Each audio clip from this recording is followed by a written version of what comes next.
Hello, everybody. Taryn Reeves here. I'm joined by the beautiful Melissa Keenan, all the way from Northern Nevada. I love it how we can connect across the world. I'm in Australia, she's in the States, and she's a very, very dear friend and colleague of mine. She's amazing at what she does.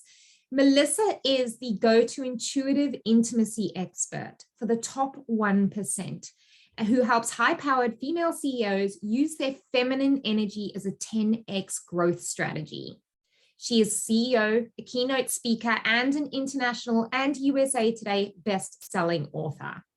After investing nearly $200,000 in certifications and training, we've all been there, plus overcoming traumatic relationship experiences, Melissa understands the female CEO feeling trapped in the masculine. She helps her gain time freedom, intimacy, and fulfillment without losing momentum. Melissa enjoys dancing, singing, working, and praying at her hobby ranch in Northern Nevada, where she lives with her husband, CJ, and their 4 children. Welcome, Melissa. Lovely to see you. Thank you so much, Taryn. My absolute pleasure. And before we hopped on the call, Melissa and I were like, oh, you've got bees, I've got bees, you've got chickens, I've got chickens. She's my soul sister from across the seas. Melissa, I love what you do, because when we are high-powered CEO women, we can often get trapped in the strategy and the pushing and the to-do and the challenge of all of those things that need to happen in business.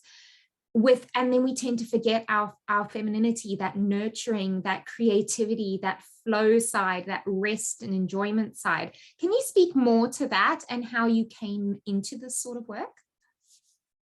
Yeah, that is exactly the pattern that I've seen over and over. And I think, often as business women, we hear someone talking about feminine energy and we want to just like, no. Yeah.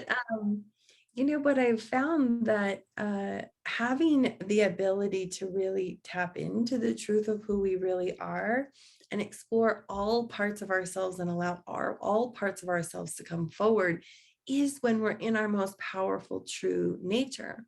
And so the women that I serve and work with often find, I don't even know how to explore my sensuality. It just feels like another to-do. Or I don't even know how to relax. I sit down and all I can think about is all the things that I should be doing. And, so when you're in that space, or I struggle trusting my team or my partner, when you find yourself in that space, it's like there are things that have happened in your life that are blocking you from parts of yourself that are true to you. You just haven't had the experience or worked the muscles of accessing those parts of you. And I really relate with my client, because this is a day by day decision for me still to choose to show up from my inner vessel, from my inner knowing, from the wisdom that's deep within me, rather than hustling or scrambling or coming from a place of scarcity, which the majority of our planet operates from. So it's a day by day decision, And I feel very drawn to supporting women because in my own life, finding true fulfillment and finding a flow with my impact and my intimacy, and finding my confidence and voice in both my business and in my personal relationships, has been so freeing. And I see so many women, including most of my ancestry and all these women that I serve, that often we don't even know that we can access more for ourselves. Yeah. I think, we're so conditioned. I was going to say wired, but wired is not the right word. Conditioned to be on this treadmill of do, to the point of exhaustion. It's ridiculous, really, the pace that the majority of people in today's society are running at, me included. I'm not going to lie. It's like a daily practice of trying to of recognizing first, because that's the first thing, because it's such a conditioned thing. It's like unconscious. And it's to go, oh, hey, I don't actually have to operate this way. I can step out of this and I can be a mom. I can be a wife. I can be me. I can be a CEO. And what are some tips, Melissa, that you can maybe give to the wonderful women listening that they can perhaps try to come out of that do masculine energy all the time and reconnect with their inner queen, I want to say? Love that. So the first thing that I would say is this is not a conversation telling you more of what you're doing wrong and telling you how we can fit you into yet another box, because that conversation is really old and tired. Yep, agreed, 100%. You are not broken. There's nothing wrong with you. Exactly. I love this story in Glennon Doyle Melton's most recent book, where she talks about the birds in the mines and how, have you read that book? Not yet. What is it called? It's called Untamed. Oh yeah, I was like, has she got another one out that I do not know about? Probably what, like, it's been 2 years or something now, right? So she talked about the bird in mines that they'll send a canary down to the bottom of the mine before they send the men in. Yeah. And if it continues to sing, then they know that the oxygen levels and carbon dioxide levels are safe. And if the bird stops singing, then they know that the carbon dioxide levels are not safe. So they don't send men down there. And it means that the bird has died. And the thing about this, and she sort of alludes to this as well in the book, is that nobody is judging the bird for breathing the air. She was put in a cage and sent down this, mine shaft, and then she died from breathing the air. And that's the case for women. Really it's the case for all humans, because the masculine energy has been heralded for centuries. So even I see many men working to the point of exhaustion and burnout, and kind of victims to this structure in society. So I think that's the very first thing I would say, is it behooves us to understand where some of these pressures have come from, and that it's not actually just our nature. And it's not even just our trauma. Trauma can, personal things you've experienced can definitely add to this, because oftentimes we go through something really hard and we think, okay, I got to guard up and I don't like to sit still because it makes me feel things. So that definitely adds to it, but it's not just that either. So again, it's not about, oh, I got to go back and find things and fix them so that I can be a better human being. It's literally like, this is the condition that we were born in. Yeah. So when you understand that and you can sort of go, oh, wait a minute, then all these things that have driven me, they're not actually mine. And I can choose if I want to claim them or not claim them. For instance, messages like, I'm not enough, so I have to prove and hustle to do more. Or messages like, I can't trust people, so therefore I have to do everything myself, right? Yeah. We don't have to claim these messages. And I think seeing that bigger picture and perspective is so vital. Yeah. Yep. I love that. And so you work with women in a number of different ways, don't you? You've got some one-on-one programs that you offer. And I know that you have this amazing event coming up, the Divine Feminine Evening. It sounds so glorious. I was going to attend, but unfortunately, I am taking my daughter to the aquarium for school holidays. But I am definitely going to be there next year. Can you tell us a bit more about the idea behind it, the spark of inspiration? And I know you've held it a few times, what people can expect from coming to such a wonderful evening. Yeah, so I think that this conversation is just so important, but it's more than just a conversation.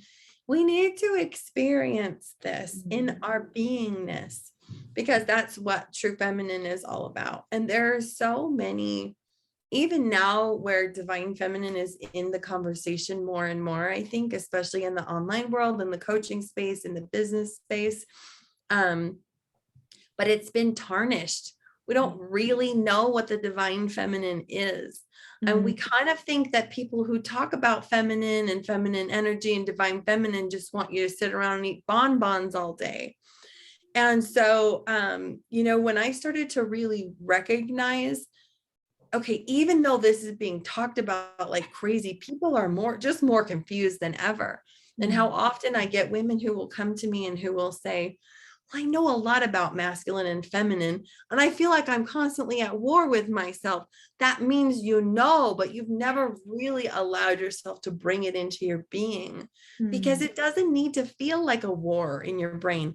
And I'm not sitting here constantly evaluating in myself, am I in my feminine or am I in my masculine? Yeah. And when we're doing that, it's just still, we haven't been able to lift those masculine filters of measuring and controlling and organizing. Yeah.